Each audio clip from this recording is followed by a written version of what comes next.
ডেস্কে বসে খতিয়ে দেখছেন কাগজপত্র। এক পর্যায়ে সেবাগ্রহীতাকে জিজ্ঞাসা করলেন এগুলো কার। জবাবে আমাদের বলে 1000 টাকার একটি কচকচে নোট বাড়িয়ে দেন সেবাগ্রহীতা।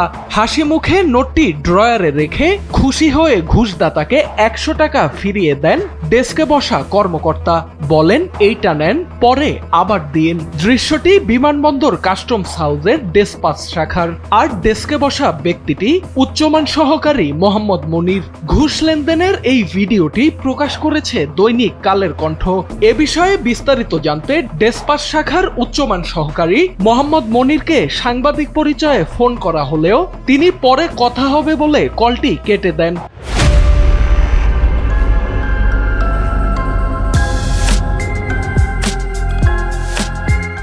উল্লেখ্য, ডেসপাস হলো কোনো সরকারি বা বেসরকারি প্রতিষ্ঠানের এমন একটি দপ্তর যা চিঠিপত্র, নথি বা ফাইল আদান প্রদান এবং প্রেরণের কাজ করে।